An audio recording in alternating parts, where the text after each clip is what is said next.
Bueno, buenas tardes, bienvenidos todos y todas a la presentación del libro de Paul Gardner. El libro de Paul Gardner, bueno, yo realmente estoy muy contento de estar aquí acompañándolo. Es mi querido y admirado amigo y un gran historiador, profesor de la Universidad de Leeds, autor, espero que ustedes hayan leído ese libro, autor de una muy importante biografía de Porfirio Díaz, que además significó una revisión profunda de la vida y la obra del dictador. Y ahora nos vuelve a sorprender con esta una revelación realmente de los vínculos entre los negocios y las inversiones de la metrópoli inglesa, que supongo que son los leones, y los políticos mexicanos y algunos empresarios, las águilas, a través de la vida de un industrial inglés, ¿no? Whitman Pearson, traído a México por los científicos porfirianos a finales del siglo XIX, que dirigía, tengo entendido, un conglomerado financiero muy importante y que todavía existe, si no me equivoco, es un grupo editorial muy potente que está detrás o apoya la publicación nada menos que del Financial Times y The Economist y de una revista, un periódico financiero ruso también muy importante. Bueno, me estoy adelantando a lo que van a tratar los dos colegas aquí presentes. En primer lugar, tomará la palabra la doctora Aurora Gómez Galvarriato, que fue directora del Archivo General de la Nación y es muy conocida entre los historiadores por lo que originalmente, tengo entendido, fue su tesis de doctorado en Harvard y que después se convirtió en un también muy impactante e importante libro sobre los efectos, los impactos de la Revolución Mexicana en la industria textil de Orizaba. Desde luego tiene una gran cantidad de publicaciones y lo que fue originalmente la tesis fue publicada en 2002 por el CIDE, tengo entendido, y ahora recientemente, me parece que el año pasado, por Harvard University Press. En esos momentos, ella me lo comentaba, ya no estaba, está como profesora en el Colegio de México. Pues le voy a pedir a Aurora que tome la palabra en primer lugar para contarnos qué es lo que ha visto en el libro de Paul. Buenas tardes y muchísimas gracias por esta invitación. Realmente es un gran honor para mí presentar el libro de Paul Gardner, ahora en español, Leones Británicos y Águilas Mexicanas, Negocios, Política e Imperio en la carrera de Whitman Pearson en México, 1889-1919. Realmente se trata de un libro extraordinario que estoy segura que va a tener una gran influencia para entender los periodos del Porfiriato y la Revolución en México. Este libro, bueno, como su título lo dice, estudia la trayectoria de este empresario realmente extraordinario que fue Whitman Pearson y que, como explica Paul Gardner, pues no se trata de cualquier empresario británico, realmente podría considerarse el empresario británico más importante en América Latina durante ese periodo, así como el empresario inglés más importante, digamos, más importante en México, más importante en América Latina y para México, pero también para Inglaterra, ¿no? Es realmente alguien excepcional, y su trayectoria nos permite, por tanto, explorar distintos aspectos de la historia de este periodo. Uno de ellos, por el que empieza el libro, tiene que ver con la naturaleza del imperialismo inglés y cuál es el contexto en el que realmente se dan estas inversiones de Whitman Pearson que comienzan en 1889, tanto en América Latina como en México. Entonces, realmente esos primeros capítulos nos introducen a la historia inglesa, a la historia de las relaciones internacionales, y nos permiten ver un periodo que además es uno de los periodos más interesantes de la historia de la Gran Bretaña, el periodo victoriano, y también en la medida en que este personaje, Whitman Pearson, no solamente fue un empresario, sino que también fue un político. Estuvo en el Parlamento en Inglaterra como parte del Partido Liberal, pues eso nos introduce a la política británica, que también es parte del contexto que forma parte de esta historia. Entonces, bueno, esa primera parte es realmente muy rica y es una perspectiva que difícilmente encontramos en un libro de historia de México, pero que sin duda enriquece el entendimiento que podemos tener en México de las inversiones extranjeras y en general del desarrollo económico en este periodo. En el siguiente capítulo, lo que va a hacer Paul Gardner, digamos que estos son, el capítulo 1 y el capítulo 2 son básicamente sobre el contexto, tanto desde el punto de vista de relaciones internacionales y del capitalismo, del crecimiento del capitalismo y de esta primera era de la globalización, como de la parte política y del pensamiento, digamos, político y económico de Pearson, y los negocios que realiza anteriormente, pues desde Inglaterra y en los Estados Unidos. En el capítulo 3 nos introduce a lo que es la política, el funcionamiento, la operación del gobierno durante el Porfiriato. Y yo creo que esta es una perspectiva también excepcional, digamos que difícilmente uno encuentra esa ventana para ver al Porfiriato desde allí.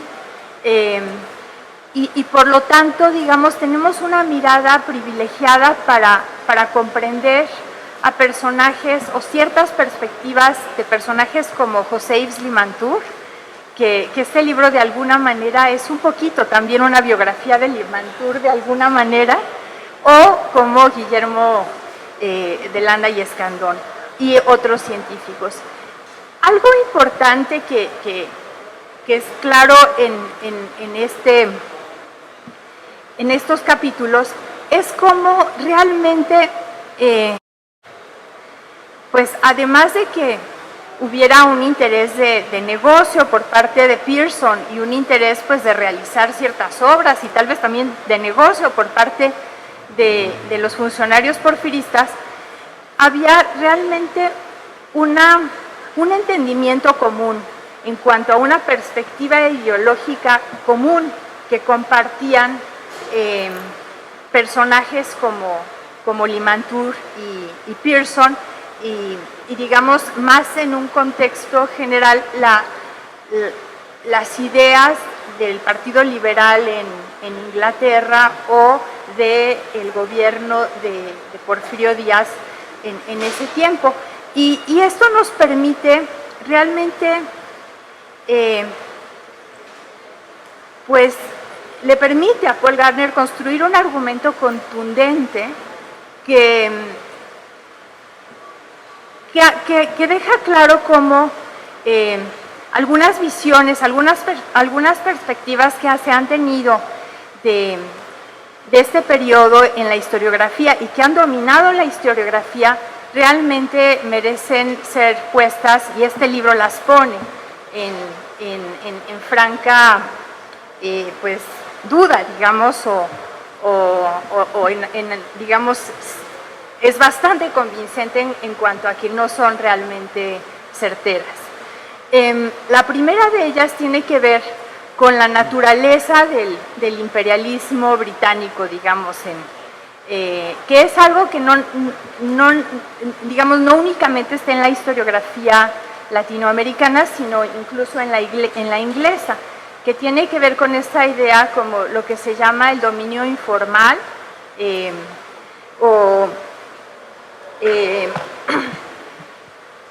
básicamente la idea pues del neocolonialismo, de que realmente eran unas especies de colonias los países latinoamericanos, y que era muy importante el poder de las armas y del gobierno inglés para que pudieran existir negocios como el de Whitman Pearson. A partir de este estudio detallado que les cuento, pues lo que Paul Gardner muestra es que realmente el gobierno británico no intervino nunca de una manera, digamos, contundente, como lo podría contemplar la historiografía, para, digamos, forzar la entrada de negocios como el de Pearson hacia México. Y en todo caso, es, digamos, Pearson el que es de alguna manera, podríamos decir, aprovechado por el gobierno, por los funcionarios del gobierno de Porfirio Díaz, para que impulse los intereses de México en la Gran Bretaña, tanto en términos de las negociaciones de deuda como en términos de defender la soberanía mexicana en relación a la potencia creciente en ese momento que eran los Estados Unidos. Y esto pues lo logra, sobre todo esta segunda parte, digamos, lo logra de una manera pues no como Pearson o Limantour hubieran querido, digamos, como que México era muy poco importante para Inglaterra, como para que realmente, de lo que se trataba es de hacerlo más importante, como parte de la estrategia del gobierno de Díaz, sobre todo en la última década, de favorecer a intereses europeos para contrarrestar la creciente importancia de los Estados Unidos. Al mismo tiempo, el argumento, digamos, que Paul Gardner define como estructuralista nacionalista, que sería esta idea, digamos, de que realmente estas inversiones extranjeras solo vinieron, digamos, a explotar la riqueza mexicana de una manera además como muy forzada, ¿no? sobre México. Y al mismo tiempo, otra idea que digamos ha surgido de alguna manera reemplazando la anterior, pero que también Paul Gardner muestra que no es realmente muy defendible, que es la idea o la perspectiva de ver al gobierno de Porfirio Díaz únicamente como parte de lo que en inglés se llama el crony capitalism, o sea, un capitalismo de corruptos, o no sé cómo lo tradujeron en el libro en español, es difícil esa traducción, pero que significa básicamente el que, pues esta idea de una integración vertical en la que entre políticos y empresarios hacían su negocio y no les importaba nada lo que pasaba en el país, ¿no? Yo creo que es un argumento que defiende muy, digamos, con mucha evidencia Paul Gardner, el que realmente a los funcionarios en el porfiriato les interesaba, tenían una visión del país en la que les interesaba que hubiera una modernización, que hubiera la introducción de tecnologías que se estaban desarrollando en Occidente y que buscaban un desarrollo nacional, conservando en lo más que se pudiera una soberanía mexicana para que como parte de esa modernización. Y en ese sentido es que conjugaron perfectamente, digamos, los intereses de Pearson con los de estos funcionarios porfirianos. Y todo esto sin que Paul Gardner haga una apología de ninguno de los dos. es, por ejemplo, una parte en la que él abunda y que de hecho define como una de las estrategias que hicieron que fuera exitoso Pearson, el entender la cultura clientelar mexicana y por tanto ofrecer pues regalos bastante, digamos, lujosos y importantes a los distintos funcionarios, digamos, desde los grandes hasta los pequeños, tanto en términos de objetos como de servicios, ¿no? De llevarlos a Europa o así. Y bueno, esto, sin embargo, bueno, y además es algo que realmente es, digamos, es algo que culturalmente podríamos considerar que ha subsistido y que ha sido algo difícil de cambiar en la forma de operar del gobierno, pero sin que esto signifique que realmente eso era lo que importaba y que por eso es que le daban los negocios, ¿no? Realmente resulta bastante convincente el que le daban las obras, por ejemplo, que fue su primera incursión a los negocios en México, pues porque era el que las sabía hacer y el que les iba a dar unos resultados debidos cuando ya había habido varias situaciones de fracasos, tanto en el Gran Canal de la Ciudad de México, que es en el que abunda en el capítulo 4, como en el capítulo 3, como en el Ferrocarril Nacional de Tehuantepec, ¿no? Que es el capítulo 4. Y bueno, finalmente, en los siguientes capítulos se dedican al negocio más importante de Pearson, que terminó siendo el petróleo. Y lo analiza, bueno, primero en su etapa porfiriana, con el nacimiento del Águila. Y aquí, bueno, la verdad es que resulta mucho más claro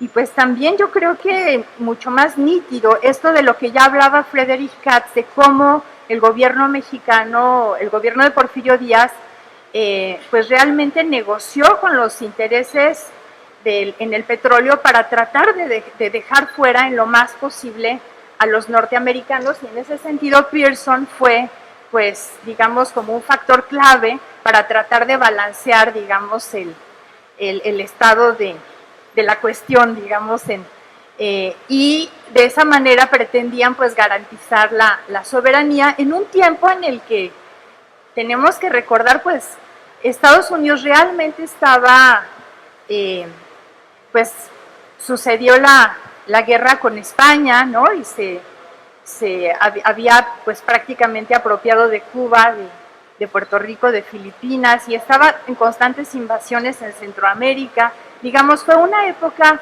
de un imperialismo, digamos, mucho más abierto por parte de Estados Unidos en lo que en aquel tiempo se llamaba el lago americano, que era el Golfo de México.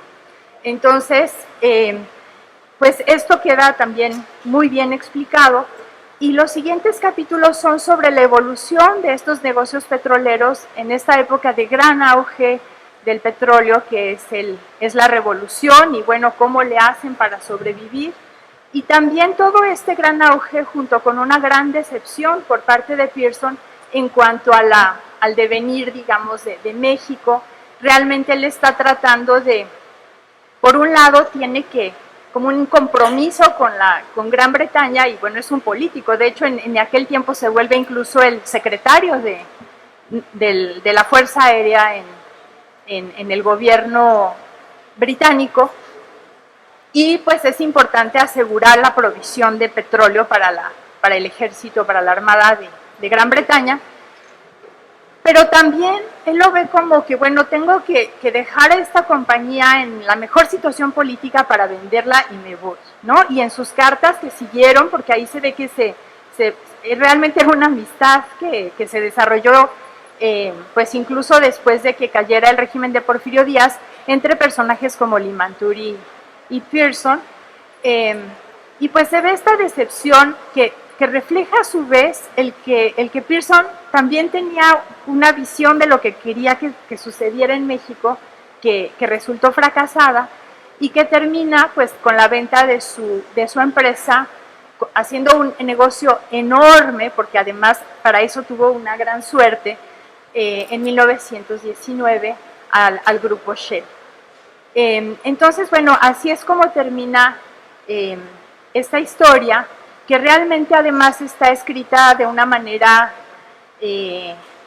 pues con una narrativa muy bien lograda y de una forma también con una gran claridad. Casi en los distintos puntos, Paul Gardner nos dice, bueno, las razones del éxito de Pearson son estas 5, ¿no? Y nos las dice, o el contexto en el que manda sus inversiones, en las que establece sus inversiones en México, son estos 5 o estos 3, digamos, como que eso permite una claridad muy grande en la lectura, que también yo creo que lo hará un muy buen libro para enseñar historia. Pues muchas felicidades, Paul, y muchas gracias.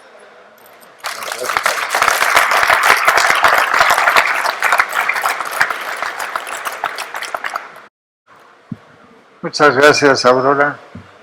Creo que seguramente has abierto a muchos que todavía no conocen la obra de Gardner, de Paul, el apetito por leer este libro, que además de alguna manera, lo has insinuado, bueno, lo has dicho, se liga de alguna manera a los debates actuales, especialmente en materia de petróleo, y su visión reveladora y tanto audaz e innovadora, muy innovadora más bien, y audaz también, creo que puede ilustrar a muchos historiadores, desde luego, pero políticos mexicanos.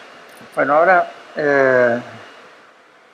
le daré la palabra al doctor Carlos Marichal, que es, yo diría, bueno, toda una leyenda entre quienes se dedican a la historia económica en México y en América Latina.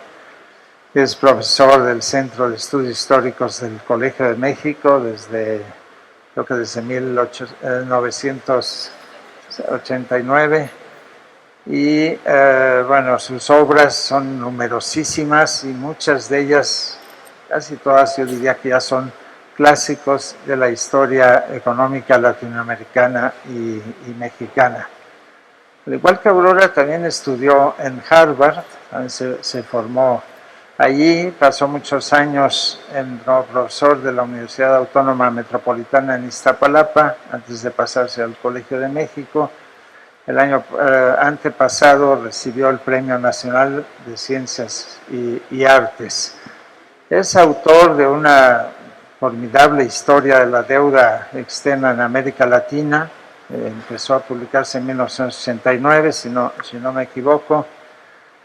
Tiene un libro que me parece también muy innovador, publicado recientemente por Cambridge University Press, Bankruptcy of Empire Mexican Silver and Wars Between Spain, Britain and France. Y mucho más recientemente, en el 2010, en español, publicó La nueva historia de las grandes crisis financieras. Yo creo que esta perspectiva global que él proporciona ahí, de estas crisis entre 1873 y el 2008, es muy iluminadora. Yo le pido por favor a Carlos que intervenga para comentar la obra de Paul. Bueno, muchas gracias, Roger, por la presentación. Quiero agradecer a los amigos y amigas de Fondo de Cultura por la invitación a participar en la presentación de esta nueva obra de Paul Gardner. Sin duda el libro tiene un título muy sugestivo: Leones británicos y águilas mexicanas. Pero ¿quiénes eran los leones británicos? En realidad no eran leones guerreros, sino empresariales de fines del siglo XIX y principios del siglo XX, entre los cuales Whitman Pearson fue uno de los más exitosos. Solo voy a leer una cita, pero aquí lo resume Gardner al principio del libro. Pearson no fue solo el hombre de negocios británico más influyente en México durante este periodo, sino también uno de los más exitosos, sino el más exitoso de los empresarios británicos en el extranjero y no únicamente en América Latina. Los intereses comerciales de Pearson en México, extraordinariamente diversos, constituyeron un verdadero imperio comercial que iba de la construcción, la minería y las obras públicas a la manufactura, el transporte y, más importante, el petróleo. En cuanto tal, constituye un ejemplo ideal para el estudio del surgimiento de las organizaciones empresariales mundiales y del empuje empresarial británico en el siglo XIX en América Latina. De hecho, aunque Pearson empieza por el negocio de contratos, de ingeniería, de construcción de túneles, puertos, etcétera, en Inglaterra, luego en Nueva York construyó el Hudson Tunnel, luego aquí en México construyó muchas obras, construyó otras en España, en fin, operó a nivel internacional, acabó siendo petrolero. Y esto es un destino inesperado, es un accidente de la historia, es un accidente que tiene que ver con el descubrimiento por trabajadores que trabajaban en su firma del Chapopote en Veracruz y que le avisaron de que esto había una cantidad importante y él se interesó en un momento crítico de principios del siglo XX, cuando en realidad la industria petrolera comenzaba a ser importante a nivel internacional. Ya lo era en Estados Unidos, pero a nivel internacional es la primera década del siglo XX cuando empieza a ser importante. Y él crea una empresa, el Águila, que fue de hecho su última empresa en México. O sea, tiene una cadena de empresas, pero esta es la última. Y la vende, como nos dijo Aurora, a la Royal Dutch Shell, el gran consorcio petrolero británico-holandés, en 1920, en la cúspide del auge petrolero mexicano, porque después cayó todo. Ahora, yo no sé si fue que tuvo suerte o que fue astuto. No queda claro exactamente por qué decidió vender en ese momento. Quizás Paul luego nos pueda aclarar ese punto. ¿Qué hizo con las ganancias? Porque en realidad sacó mucho más del petróleo que de los negocios de ingeniería. Lo de la ingeniería le permitía mantener la empresa y desarrollar muchos proyectos, pero del petróleo es donde sacó una tajada muy grande en 1920. Pues, ¿qué hace con eso? Es decir, ahí hay un problema, pero demuestra ser un empresario ya globalizado. Él, en realidad, lo que hace es invertir esa ganancia en un nuevo sector, que es el sector eléctrico, que en los años 20 son el sector en auge a nivel mundial. Y compra, creo que Westminster Utilities, una empresa eléctrica que era muy importante en Londres. En muchas ciudades empezaba a ser la electricidad, empezaba a ser el nuevo paradigma energético dominante para las ciudades y para el consumo. El petróleo era importante en ferrocarriles, en la marina mercante, etcétera, pero todavía la industria automotriz apenas empezaba a despegar. Lo que era más fuerte en ese momento, como novedad, era la electricidad. O sea, tiene mucho ojo él para ir moviéndose de un sector a otro. También invierte en Lazard, una firma financiera privada, en la que la familia seguirá teniendo intereses hasta hoy en día. Y también en un par de periódicos ingleses locales. Pero luego de la Segunda Guerra Mundial, los herederos venden la electricidad al Estado, porque bueno, todo se nacionalizó, la electricidad, y centraron sus intereses en el campo editorial. Y como nos señaló Roger Bartra, los familiares compran parte del Economist, Financial Times y crean Pearson, la mayor empresa editorial en Gran Bretaña de carácter científico educativo de lengua inglesa. Así que consideren las vueltas de la historia. Cuando ustedes leen el Economist hoy en día, En realidad se lo deben en gran parte al petróleo mexicano de principios del siglo XX. Yo lo pienso cuando compro el Economist. Pero para ir más al grano, Paul Gardner nos plantea una pregunta. ¿Qué tipo de empresario era Pearson y de qué tradición? No era raro que hubiese un número considerable de empresarios ingleses activos en América Latina a fines del siglo XIX, porque era una zona muy dinámica. Pero está ligado eso con algo más antiguo, de todo el siglo XIX. La razón del número de que hubiera tantos empresarios en América Latina activos, y también en otras partes del mundo, obviamente, Canadá, Australia, la India, pues, en casi todas partes, tiene mucho que ver con el hecho de pertenecer a lo que los historiadores económicos han denominado la nación más mercantil. Además de ser la nación que inició la temprana revolución industrial. Entonces, por ambos motivos, por lo mercantil y por lo industrial, Gran Bretaña produce una cantidad extraordinaria de empresarios. Los primeros en América Latina son los que llegan en los años de 1820, después de la independencia. Y llegan comerciantes banqueros y interesados en minería de oro y plata, sobre todo plata en México. Pero también se interesaron en la minería en otras partes de América Latina. Crean 24 empresas mineras entre 1823, 22 y 25. La mayor parte fueron fallidas, pero demostraba un gran ímpetu empresarial.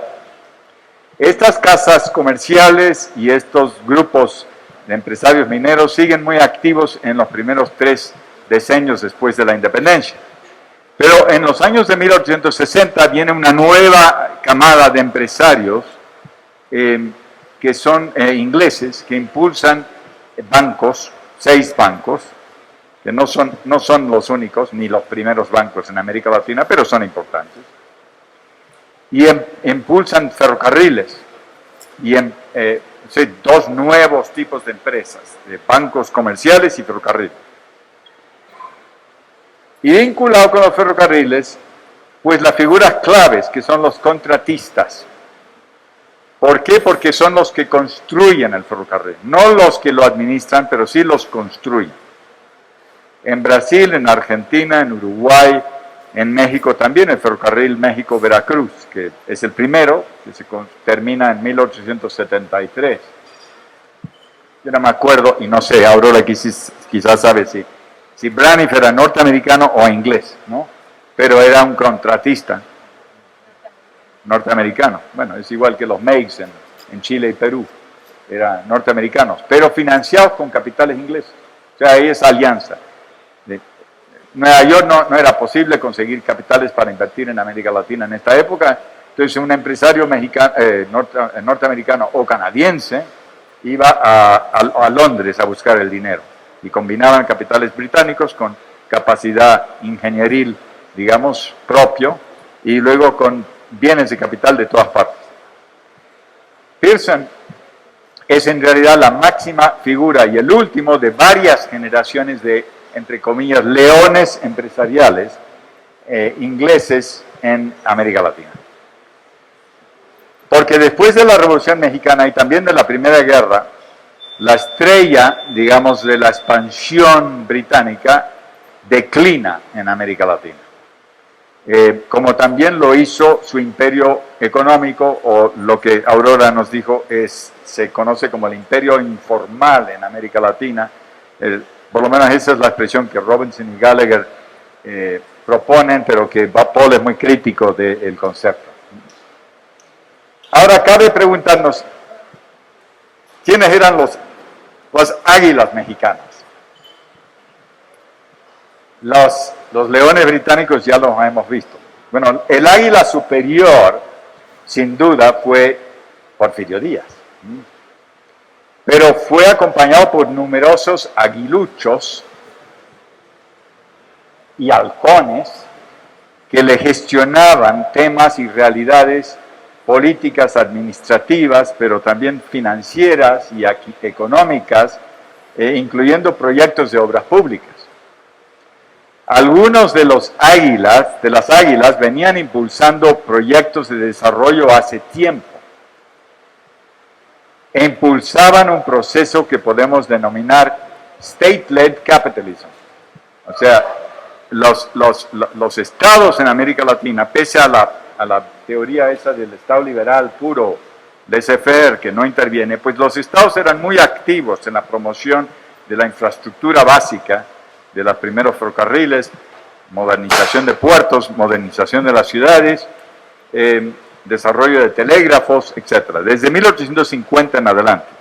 En el caso de México, claro, el primer águila en ese sentido era Lucas Alamán, que creó el Banco de Avío, luego la Dirección General de Industria en los 1840, y luego es el creador del Ministerio de Fomento, así se llamaba, en 1853, copiando el Ministerio de Fomento de España, que se había creado 10 años antes. Luego disminuye algo el impulso a proyectos de desarrollo, porque pues hay mucha guerra, la invasión norteamericana, las guerras civiles, el imperio, la intervención europea. Pero en los años de 1870 hay de nuevo águilas mexicanos que son secretarios de fomento, que impulsan la modernización de la ciudad y de varios proyectos ferroviarios. Aún más en los años de 1880, el águila más activo es Carlos Pacheco, figura muy olvidada en la historia económica y política de México, pero Pacheco fue el ministro o secretario de fomento de 1880 hasta fines de los 80, y pese a que le faltaba un brazo y una pierna, él fue el que impulsó el desarrollo ferroviario en serio en México. El único monumento que yo le conozco así muy prominente es el que está en Cuernavaca, al lado del Palacio de Cortés, enfrente. Ahí van a verlo. No van a notar mucho la falta del brazo ni de la pierna, porque lleva una capa, ¿no? Pero fue gobernador de Morelos durante un tiempo. Manuel González y Porfirio Díaz confiaban mucho en Carlos Pacheco, sobre quien se ha escrito poco. Pero fue una figura realmente bastante excepcional. Si leen las memorias, que son muy gruesas, ya las memorias de esa época son de 500 a 700 páginas, y se ve que estaba interesado en impulsar todos los sectores económicos.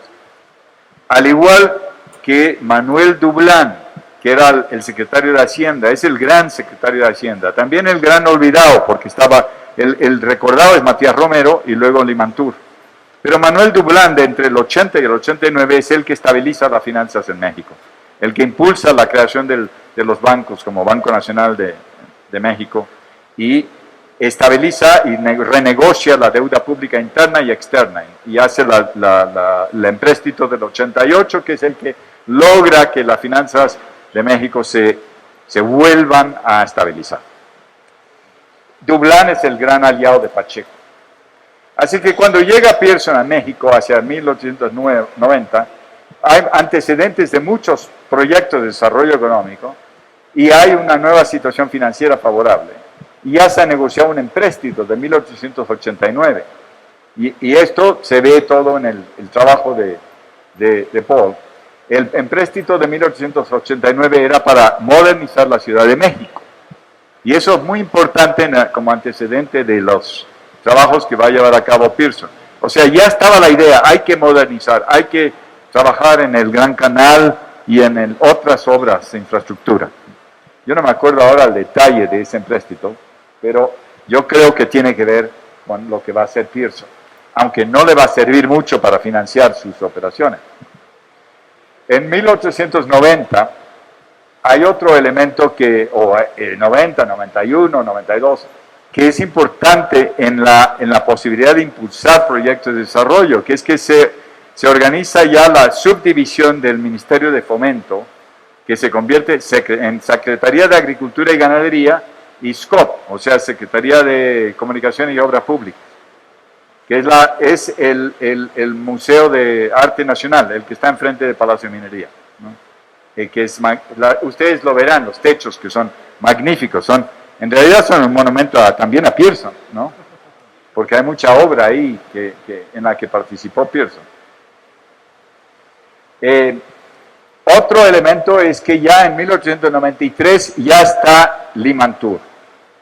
Limantour, que va a ser el zar de las finanzas y que tiene una idea más clara de cómo impulsar el desarrollo económico en México que cualquier otro, aunque yo diría que Dublán ya se lo había preparado el camino, no hay ninguna duda. Limantour llega en un momento de auge, ¿no? Ya no hay crisis de la deuda. Es lo que, y hay auge en los ingresos, porque hay un boom exportador. Y con Limantour, pues Pearson va a establecer lazos muy estrechos y eso es uno de los temas que trabaja más Gardner, porque él ha visto la correspondencia de Pearson más a fondo que cualquier otra persona. A su vez, para 1890 hay otro elemento que es clave, que es que don Porfirio ya está decidido a impulsar proyectos de desarrollo económico.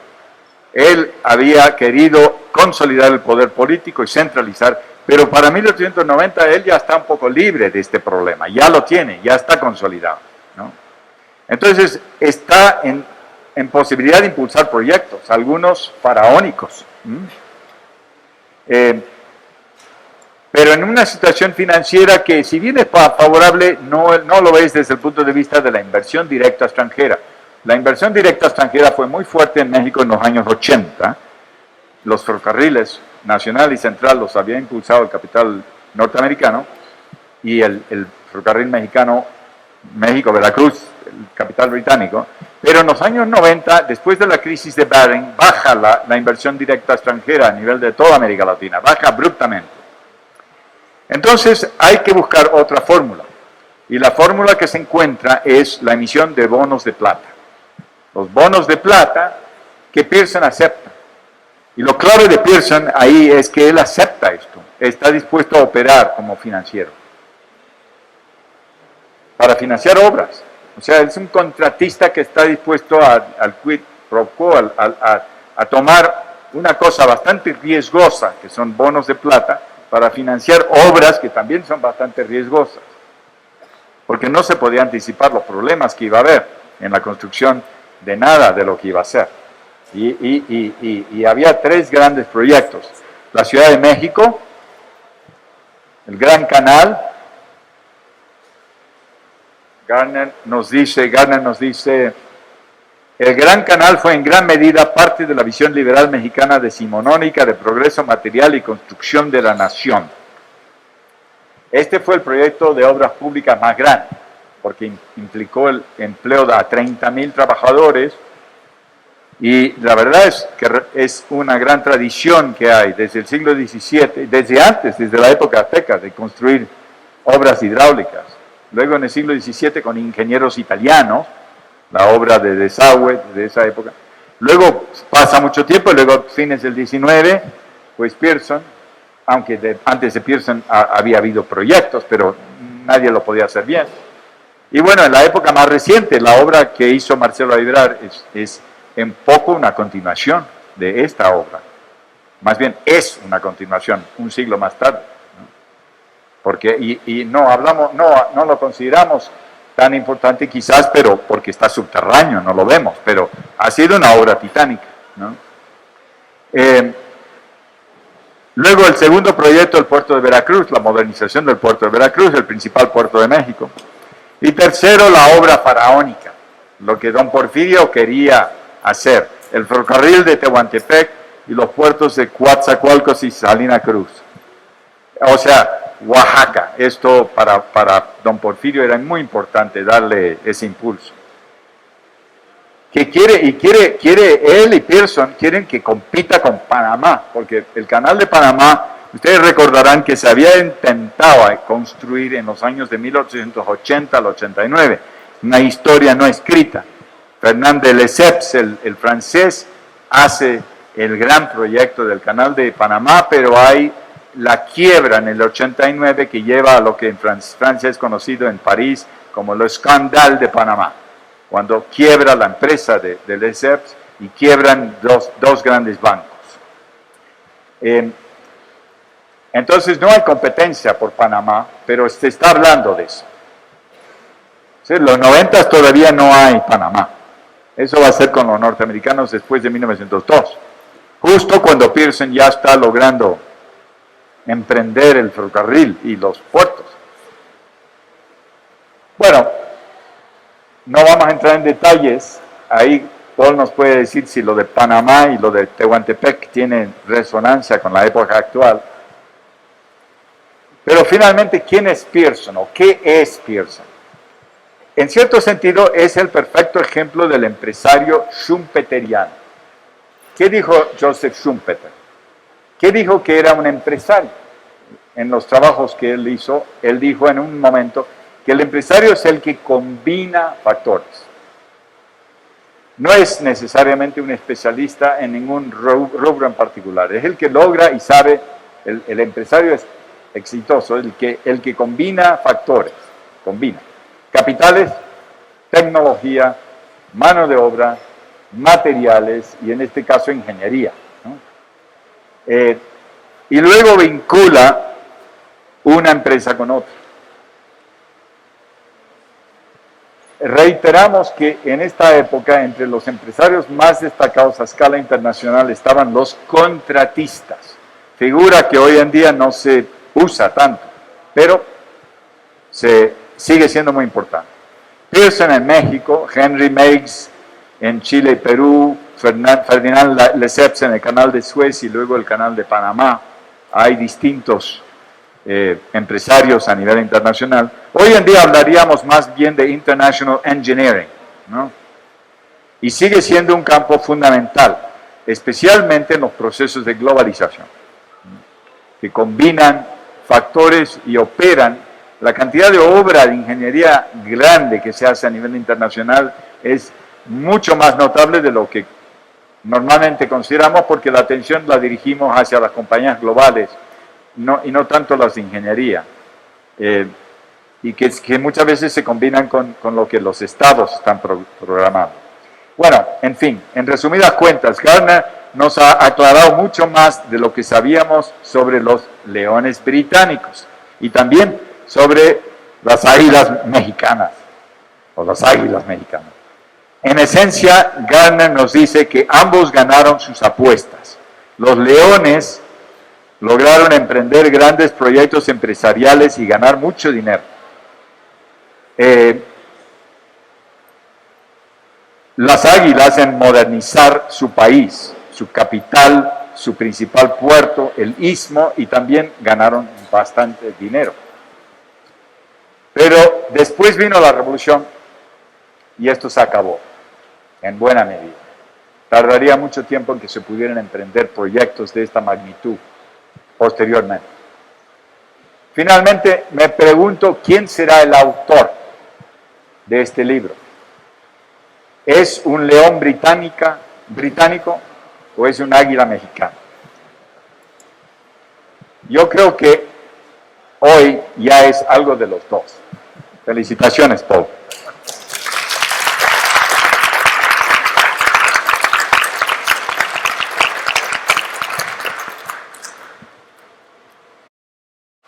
Muchas gracias por la intervención, Carlos. Vamos ahora a tener las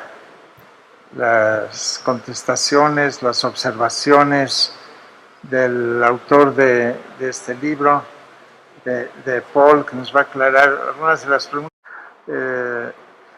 Suelen aparecer en ciertas coyunturas económicas y sería interesante ver qué piensa de eso. Bueno, ya he dicho que Paul es profesor, es titular de la Cátedra Caude de Estudios Hispánicos en la Universidad de Leeds y tiene una obra realmente considerable, muy amplia y muy admirable. Ahora nos ha permitido entrever que, como decía Marichal, debemos recordar cuando leemos The Economist que detrás estaba el conglomerado Pearson. También a lo mejor podríamos agregar aquí en México que aquellos afortunados tal vez que se van a curar al llamado hospital inglés, algo le deben también a Pearson. Bueno, Paul, por favor, tienes la palabra. Bueno, muchísimas gracias. Bienvenidos a todos. Cada vez que escucho a Carlos me siento como alumno, ¿no? Estoy sacando puntas notas, ¿no? Y nos ha dado una historia, una lección sobre historia económica del 19 en México y en América Latina. Yo no tengo, tengo un texto, pero no lo pienso leer. Voy a contestar las preguntas, pero quería hacer unos comentarios más bien generales. Quisiera empezar con las presentaciones, el rito mexicano o el rito hispanoamericano de presentaciones de libros. Es un rito que me gusta mucho. Pues es una celebración de los libros impresos, porque siempre corren rumores de que los libros impresos ya van a desaparecer en el mundo. Por otro lado, una garantía por el autor o la autora que al menos 2 o 3 personas van a leer su libro. Y ese es obviamente el caso, que sí lo han leído y lo han leído muy bien. Otro rito, un rito también para mí muy decente y muy educado, son los agradecimientos que se dan siempre en estas ocasiones. Primero tengo que agradecer a los presentadores y a Roger, ¿no?, por moderar la mesa. Y en este momento pues voy a contestar o voy a hacer referencia a las preguntas, las observaciones, sobre todo las preguntas directas que me hizo Carlos. El título sí llamativo, intenta ser un poco provocativo también, ¿no? Esa idea de leones británicos y también águilas mexicanas, obviamente son símbolos imperiales en los dos casos, ¿no? Y parte del libro es un intento de cuestionar, de poner un reto a esas versiones, interpretaciones del siglo XIX, finales del XIX, auge del imperio británico, y eso explica todo en cuestiones del éxito de los empresarios británicos en el mundo.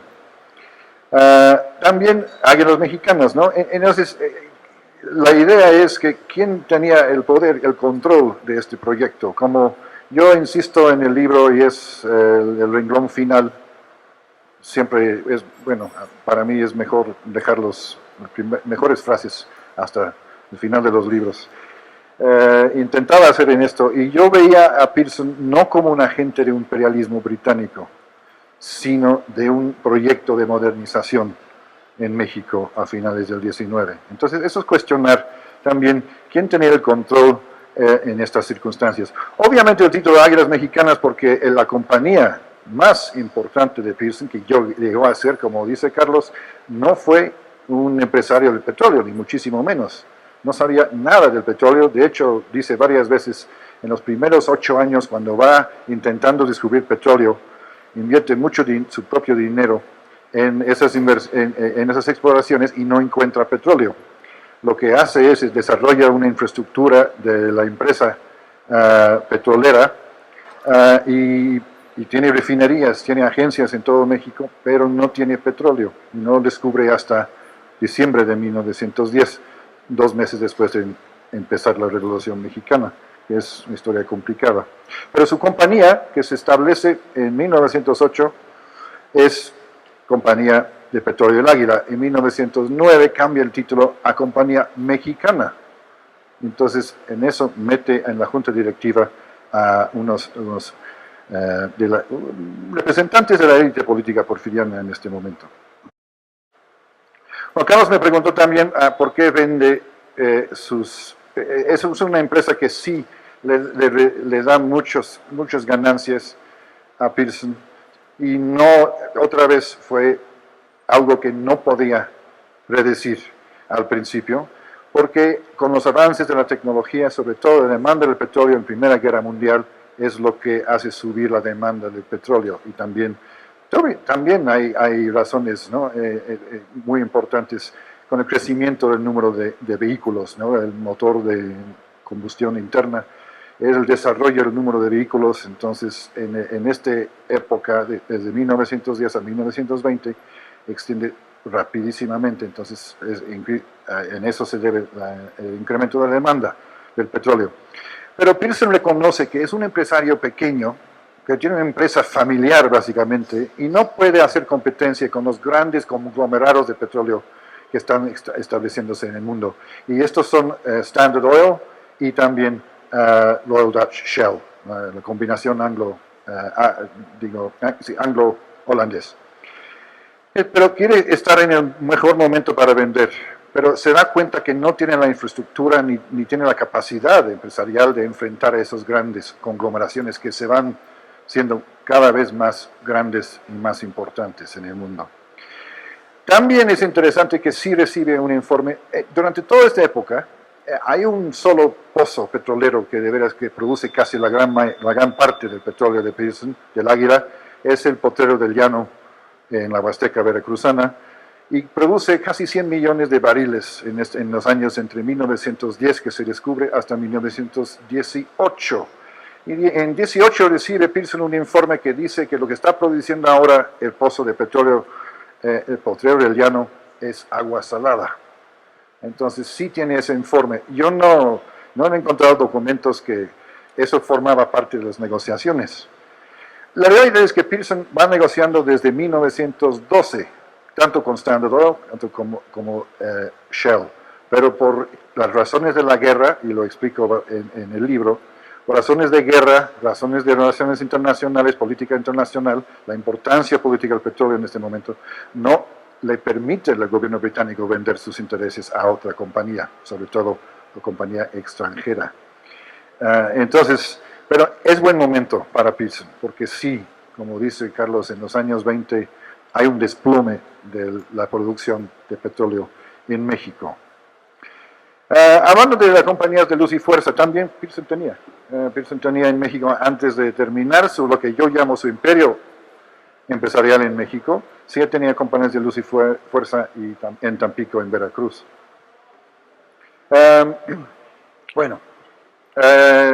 Voy a agradecer también, y van a ser muchos agradecimientos, porque este libro es una coedición con 4 participantes. Y agradezco mucho a todos los cuatro, porque si no hubieran participado en este libro, el libro corría el riesgo de ser víctima de otro rito que afecta a todas las entidades públicas y privadas en México, la danza de los presupuestos. Entonces, muchas gracias. En el fondo, entonces quiero agradecer a Joaquín Díaz Cañedo, que está aquí, Juan Carlos Rodríguez, Bárbara Santana, Miguel Ángel Palma y últimamente Edgar Kraus, que todos han tenido su participación desde el Fondo de Cultura en este libro. En el Colmex, Javier García Diego, Javier Rodríguez Curi y Paula Morán también fueron muy importantes en la aparición de este libro. En el Mora, Luis Jauregui, Cristina Sacristán y Alicia Salmerón. Y en el Colegio de San Luis, Isabel Monroy, que está aquí presente con nosotros. También, obviamente, tengo que agradecer al grupo, a la prensa universitaria de Stanford, ¿no?, que tuvieron la bondad de publicar el libro en inglés al principio. Y también quisiera agradecer a Whitman Pearson. Ya no está aquí, murió en 1927. Agradezco a Pearson no solo por facilitarme un tema fascinante, las andanzas de un empresario, un político británico en el México finales del 19, pero también le agradezco por un contrato de trabajo, porque 10 años yo fui titular de la cátedra Cowdrey de Estudios Hispánicos en el Reino Unido.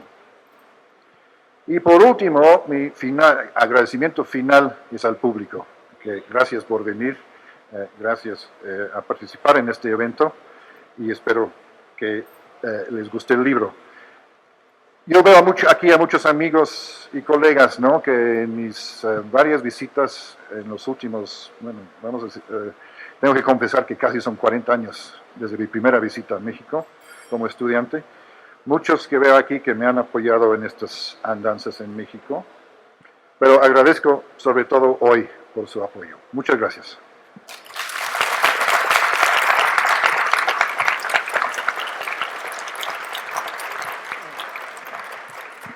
Pues muchas gracias sobre todo a Paul por escribir este libro, por impulsar su traducción y su divulgación en México. Muchas gracias a los dos que lo han presentado, que han hecho un trabajo excelente. Y muchas gracias a todos ustedes.